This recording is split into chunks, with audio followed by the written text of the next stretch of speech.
Hello everyone, Soberoni of G&A Reviews here, bringing you another event guide. This time we're going to be taking a look at Guda 4 in FGO. And just like with all my event guides, this is going to be a very in-depth look at the event, covering everything from the new servants and craft essences to the most effective farming strategies. So to help you out, I've included timestamps in the description down below, so you can jump to whichever part of the video you need the most. Now I should also note that in order to participate in this event, all you need to have done is completed Fuyuki, which is the first chapter of the game, so this event is open to pretty much everyone. So with that said, if you're ready to dive into feudal Japan, make sure you hit that like button, subscribe, and ring my bell so that you can catch all of my guides and spotlights as they go up, and you can help out the channel. Now without further ado, let's take a look at the new event servants. There are quite a few new servants coming with this event. First up, we have the 4-star welfare servant, Kagetora. She's a 4-star lancer with a max attack of 9,617 and a max HP of 11,360. She has a single target Arts Noble Phantasm and specializes in putting out high DPS. As for the gacha servants, we have the new 5-star Avenger, Demon King Nobunaga. She has a max attack of 12,641 and a max HP of 11,761. She also has an AoE Buster Noble Phantasm and specializes in being an anti-divine servant. Finally, the last new servant is Mori Nagayoshi. He is a 3-star berserker with a max attack of 7,732 and a max HP of 8,019. He has a single target Buster Noble Phantasm, and like Kagetora, he does also specialize in high DPS, although he has a much more dedicated crit strategy. This event also features a rate up for Summer Nobu, who is a very strong Buster Berserker. If you'd like a more in-depth look at any of the servants I just mentioned, I will include links to full-on servant spotlights in the description down below, where I break each of them down in greater detail. But for now, let's take a look at the event craft essences. Just like with most events, there is a great abundance of command codes and craft essences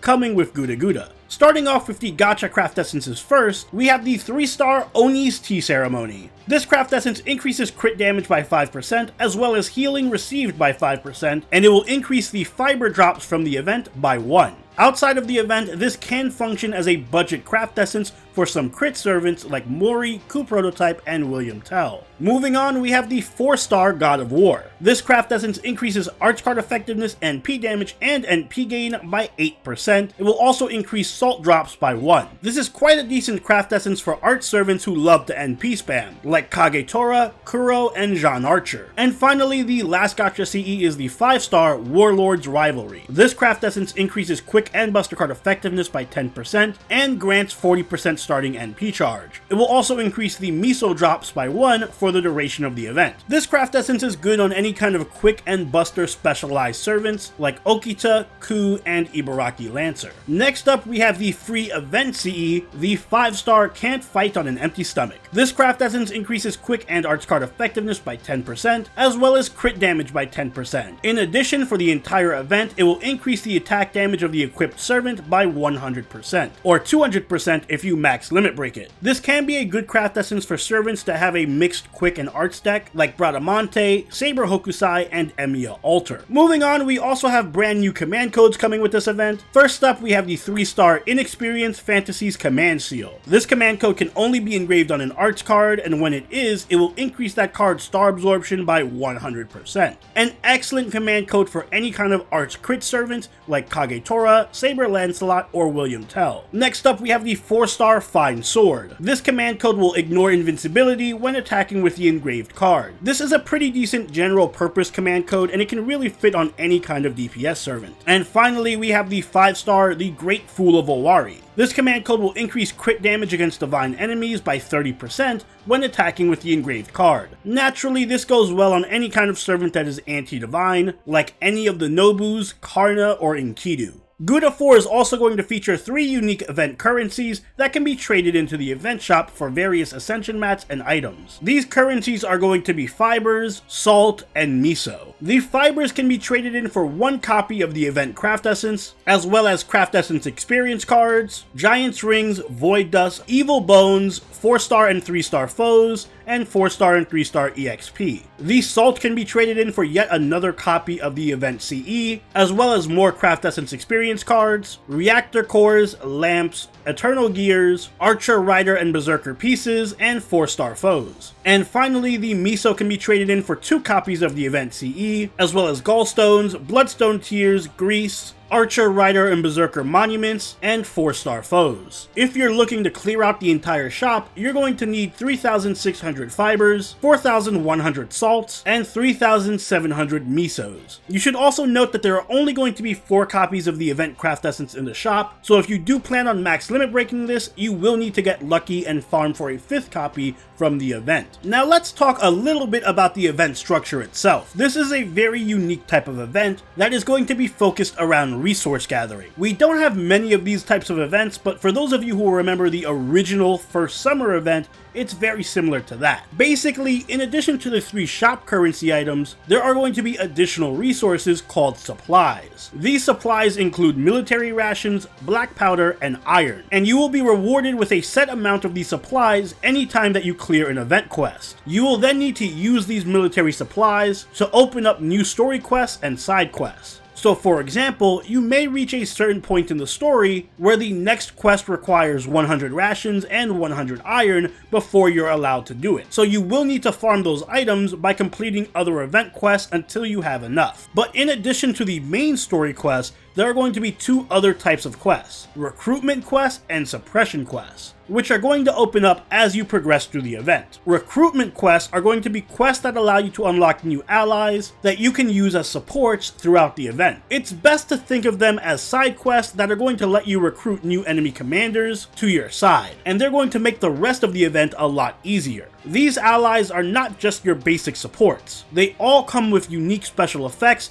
that come in handy for certain battles. For example, if you complete the Emiya recruitment quest, not only are you going to be able to pick the NPC Emiya as a support, but every time you do, he's going to grant your entire party Evasion Pierce permanently. Similarly, if you unlock Ku, you can also choose him as a support, and he's going to give the entire party a 5-time permanent Guts and Evade. Unlocking these allies are going to be key because you're going to need them for completing suppression quests. Suppression quests are another type of quests that are basically mini challenge quests. These quests are going to be very challenging, but completing them is going to reward you with an increase to the amount of supplies that you can collect. So for example, completing a suppression quest may increase the amount of gunpowder that you earn by 5 or 10 or even 15 from every quest. In other words, you're going to need to complete suppression quests so that you can farm for some more supplies for unlocking other quests easier. As I mentioned though, some are very hard to do and they work a lot like challenge quests. So each one of them you're going to be facing a boss with a specific gimmick. Like maybe they might have a permanent evade, or maybe they might have some kind of attack that instantly kills you. And this is why the recruitment quests are important, because recruiting the right allies can completely counter the gimmicks in these suppression quests. So for example, if you recruit Emiya, and you bring him to the suppression quest where enemies have permanent evade, Emiya is going to give the whole party Evade Pierce. You'll know which servant is the best support to bring for any given suppression quest, because they're going to have a little notification above them saying best fit when you view them on the support selection screen. So to put it simply,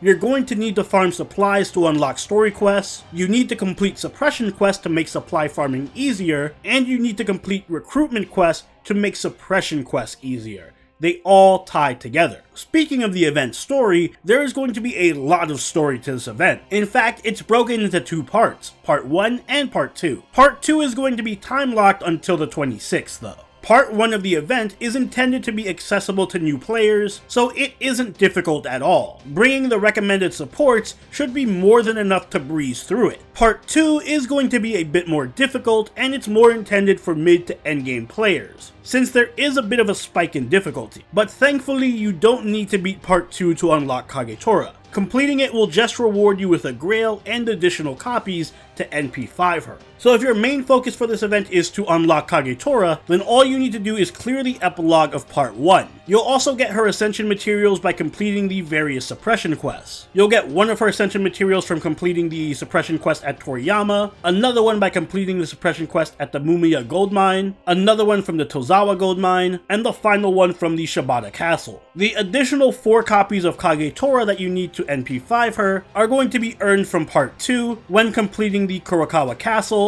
Nanao castle, K-Beast Park, and Kamakura. Now let's go over the best ways of farming for the various shop currencies. The first thing to take note of is that there are going to be a bunch of bonus servants from this event who deal additional damage. Both Demon King Nobu and Kagetora are going to have a 100% damage bonus for this event, as well as a 50% bond bonus. Mosh and the other Guda characters are going to have a 50% damage bonus, and Nero, Emiya, Lancer Artoria, Ku Alter, Atlante Alter, Shitonai, Ushi, Medusa, Media, and Cursed-Arm Hassan are all going to have a 30% damage bonus. In addition to those servant bonuses, there's also going to be CE bonuses. The 3-star gacha CE is going to increase thread drops by 1, or 2 if you max limit break it. The God of Warcraft Essence is going to increase salt drops by 1 or 2 if you max limit break it, and Warlord's Rivalry is going to increase the miso drops by 1 or 2 if you max limit break it. The Event Craft Essence from the shop is also going to increase the servant's attack damage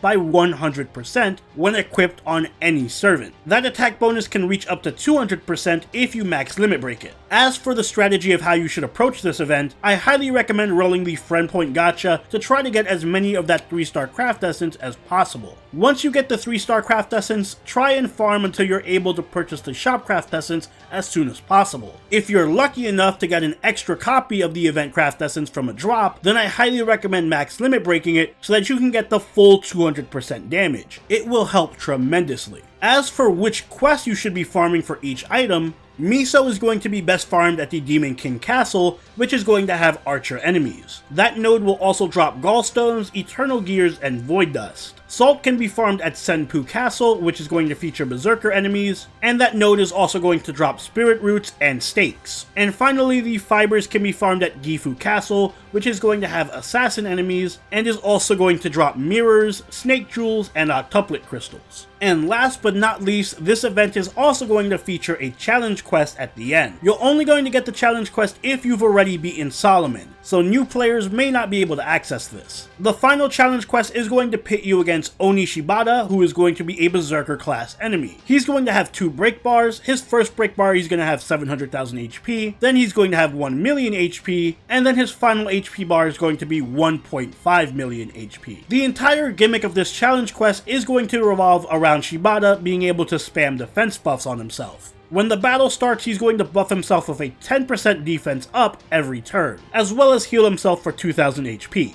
After you break his first break bar, that defense buff is going to go up to 15%, and he's going to heal himself by 2500 HP. He's also going to apply a couple of damage cuts to himself. And finally, after both his break bars are gone, he's going to grant himself a 20% defense up every turn and heal himself for 3000 HP, as well as put up even stronger damage cuts. Shibata also has a few skills of his own. He's able to grant himself a 100% crit rate up after a turn, he can grant himself mental debuff immunity and charge his own NP gauge, and he can recover 200,000 HP at will. His Noble Phantasm also ignores defense and reduces an enemy's defense by 30%.